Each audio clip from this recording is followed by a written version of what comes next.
A gente viu literalmente todos os vice-capitões até agora de todos os esquadrões. Mas antes a gente não tinha visto uma única pessoa nunca tinha aparecido, um único vice-capitão nunca tinha aparecido, e foi ele mesmo, o dos Touros Negros.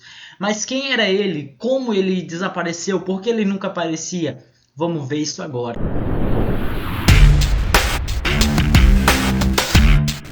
E aí, nerd, aqui é o Strif, bem-vindo ao Nerd Mania. Hoje a gente vai falar de Black Clover, para ser mais exato, o episódio 168, que foi muito irado, a gente pode falar. Mas o episódio 167, uau! Que episódio a gente pode falar. Então bora começar falando desse app passado, o 167, exatamente. Esse episódio foi bombástico. A gente viu o novo Madara de Black Clover aparecer. A luta suprema que aconteceu, Yami Asta versus Dante, exatamente. Essa luta foi magnífica, literalmente magnífica. O Dante virou o novo Madara de Naruto, mas dessa vez versão Black Clover, né? Ele mandava meteoro atrás de meteoro, mas essa luta foi sensacional, gente. Durou muito tempo, bastante tempo. O Asta fez até o contrato com o demônio dele interior para dar o braço dele para obter mais poder. Só que ele não conseguiu mais poder depois, na hora que ele mais precisou, né? Porque ele estava extremamente fraco. O corpo dele já estava completamente destruído. Pior que o Gush Senpai, aquele lá dos espelhos. Mas mesmo assim, a vitória de Asta e Yami foi certa. Devido ao Asta, eles conseguiram ganhar com um único golpe. O Dante lá, eu achei interessante o seguinte, ele estava se achando o melhor de todo o reino de Black Clover, o mais forte, mas com apenas um soco ele foi derrotado. Um corte, a gente pode falar. Tá parecendo aquele cara lá do filme de Naruto, que apenas um soco o Naruto derrotou ele. Não, mas o engraçado é o seguinte, esses vilões se acham tanto a um ponto que eles parecem ser insuperáveis, indestrutíveis. Mas aí vem uma pessoa mais poderosa que ela e apenas com um golpe finalizou. Foi o caso do Yami Wasta versus o nosso querido Dante, o demônio rei, a gente pode falar que estava lá no reino de Black Clover. Mesmo assim, a vitória foi de Asta e exatamente nosso querido Capitão Yami. Mas essa vitória não durou muito tempo, exatamente. O que aconteceu logo em seguida disso? Quem não sabe, eu vou falar agora, então é spoiler. O Zeno apareceu. Exatamente, em poucos segundos ele acabou com a luta que teve entre esses três personagens super overpower. Exatamente, o Dante, Yuno e Asta. Eles foram derrotados, tudo derrotados, estavam exaustos. Aí chega o nosso querido Zeno e acaba com todo mundo. Pô, que negócio é esse? Vocês lutaram e perdem assim do nada, só porque estavam fracos. E o nosso querido lá, o Senpai, o veterano do Asta, o que cuida de magia espacial, por que não teletransportou todo mundo, hein? Mas muito bem, deixando isso de lado, o nosso querido Asta acorda no hospital, exatamente, ele tá no hospital. Ele tá sendo tratado por aquele cara lá, né, que sempre cura todo mundo. Aí, de repente, eles mudam para um assunto que é do Ghost Senpai, que ele foi perfurado numa espada no meio, exatamente, ele foi cortado bem no meio, e a nossa querida Gwen salvou ele, ela salvou. A magia dela só era de transição de forma, a gente pode falar.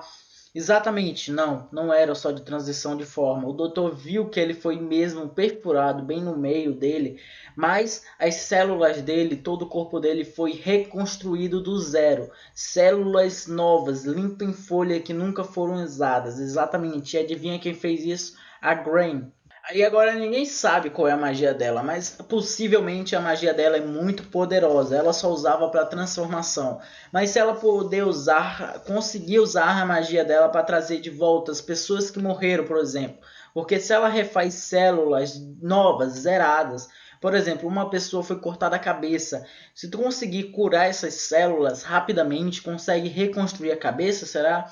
Ou se um coração de alguém for explodido, sumir do corpo, exemplo, né? É muito louco. Mas se a magia dela for tão poderosa assim como eu estou pensando, isso vai ser realmente possível. Reconstrução do zero. As células do Ghost Senpai tinham sido esmagadas, deslaceradas, mas ela reconstruiu do zero. Então isso é uma possibilidade. Mas agora passando para a parte do Asta, ele acordou naquele hospital super ferido. E na hora que ele acorda, ele já tá bem em folha, limpo e folha. Ele lembra do Capitão Yami na hora, a espada do Capitão Yami, a katana dele, sai do livro do Asta. Aí o que acontece? O Asta, como é aquele garoto impaciente, ele já vai atrás do Yami, ele já vai tentar salvar o Yami. Mas o negócio é o seguinte, todo mundo sabe que o Asta ele ainda é fraco, principalmente para enfrentar aqueles três, o grupo, o Dante, o Zeno e a outra garota lá que eu esqueci o nome, sinceramente eu achei ela super fofa e irada. Ah, mas ela é uma vilã? Mesmo assim, é a minha opinião. Como no ReZero tem a nossa querida Eikidona, eu também achei a Eikidona super fofa depois daquela parte que ela chorou. Então, depende de gosto, né? Por favor, gosto a gente não se discute. Mas mesmo assim ele acorda já todo empolgado para ir atrás dele, com raiva dele não ter conseguido salvar Yami. Aí quem aparece? Exatamente, quem aparece logo em seguida? O nosso querido Neckfurt. Eu não sei falar o nome dele muito bem, então eu peço desculpa. Mas aquele cara lá, o vice-capitão dos Touros Negros, exatamente, finalmente. Eu tava pensando que era o Finaro Senpai, né, aquele lá de magia espacial. Mas na verdade não, não é ele. E nenhum dos outros que tava lá. É exclusivamente esse Norte. Esse Norte ele foi companheiro do Yami no mesmo esquadrão de todos os capitões atuais. Ele também era companheiro do nosso querido atual Rei Mago e ele era do grupo Servos Cianos, exatamente. Então, para quem não sabia, aí a informação é muito boa. O Capitão Yami, o Júlio Senpais, aquele lá da água, o da árvore sagrada, o de fogo lá, aquela mulher que gosta do Yami, das plantas, entre os outros capitões atuais, eles eram de um mesmo grupo, de um mesmo esquadrão, que era os Servocianos, que era do antigo Rei Mago. Exatamente, todos estavam dentro de um só esquadrão. Imagina só esses caras dentro de um só esquadrão. A bagunça devia ser pior que dos Touros Negros, exatamente isso. Mas para quem não sabe, mas como eles eram do mesmo esquadrão, se agora eles são de esquadrões diferentes? É simples, quando o Rei Mágico atual, Julius, virou o Rei Mágico, que atualmente é o Július, ele dividiu pessoas que ele achava competente e fez um único esquadrão não, me perdoe, esquadrões diferentes, exatamente. O Júlio escolheu o capitão por dedo e foi escolhendo assim até formar os esquadrões atuais. Então, devido a isso, existem esses novos esquadrões agora, mas antes não era esses, era outros esquadrões, era outro, a gente pode falar assim. Aí o Júlio, como ele é aquele cara divertido, a gente pode falar, ele criou esses esquadrões, tá? Legal, mas esse não é o foco. Agora bora voltar para o nosso vice-capitão dos Touros Negros. O Asta foi parado de repente e a gente não sabe por quê. De repente a gente vê aquele demoinho em forma de criança, que não é a forma verdadeira dele, não se enganem.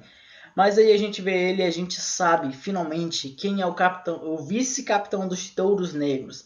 E adivinha, ele é também possuído pelos demônios, ele tem poder demoníaco, que é muito massa. A gente não sabe exatamente qual é o poder dele exatamente, mas antes ele era um infiltrado de Esparta e agora ele tá em Black Cover de volta. Ele já sabe de tudo. O cara tá informado de tudo.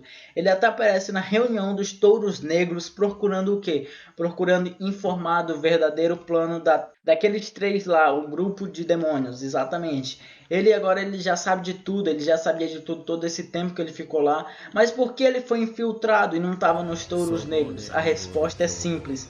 Ele odeia o Capitão Yami, o jeito dele é agressivo, idiota, essas coisas assim. Ele odeia, ele mesmo falou no episódio, não sou eu que tô falando. Ele falou, eu só tô repetindo. Mas então ele fala que agora ele vai treinar o Asta, e o Asta vai ser o cavaleiro mais poderoso de Black Cover. Exatamente, agora o Asta ele vai conseguir finalmente completar o seu desejo de virar o Rei Mago. Não sabemos, e também o Yuno ele revela que ele é príncipe de Esparta. E agora muitos cavaleiros, capitões sabem porque a magia é extremamente grande dele.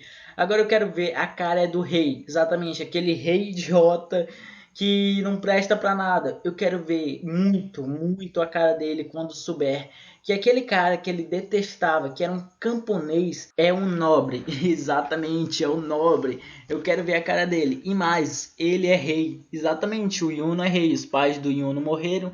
Ele já tá na idade adequada de adquirir o trono. E ele é o rei de Esparta verdadeiro, exatamente, gente. Então, devido a isso, ele pode fazer o que ele quiser quando conseguir o reino dele de volta. Vai ser muito, muito hilário ver a cara daquele rei de Black Clover. Vai ser realmente muito, muito hilário. Porque ele sempre esnobava o Yuno, a gente pode falar. Mas muito bem, ele fala que eles vão atacar em 3 dias, exatamente. Agora é a vez deles de atacar. Que os jogos comecem, a gente pode falar. Então, o que pode acontecer no próximo episódio? A gente viu aquele reviewzinho lá que eles mostraram, que vocês vão dar o like aí e compartilhar com os amigos, né? Que o Asta vai treinar agora com aquele cara lá, o vice-capitão dos Touros Negros, e vai ser sofrido. Vai ser bastante sofrido, a gente pode falar. O Asta vai apanhar demais, literalmente demais, gente. Devido que ele não é muito bom com magia negra, a gente pode falar assim, magia demoníaca. Então aquele cara vai pegar o Asta e vai torturar ele por um bom tempo. E além dos outros capitões, eles vão treinar também. E lembra daquela menina que fez a pesquisa pro manto deles, o novo manto? Então, já tá pronto. E a gente vai ver isso também, talvez, nesse próximo episódio. E agora o mais importante de tudo, que é tu que vai escolher um desses dois vídeos aqui em cima e vai passar pro próximo, tá bom? Aqui é o Strife, falou!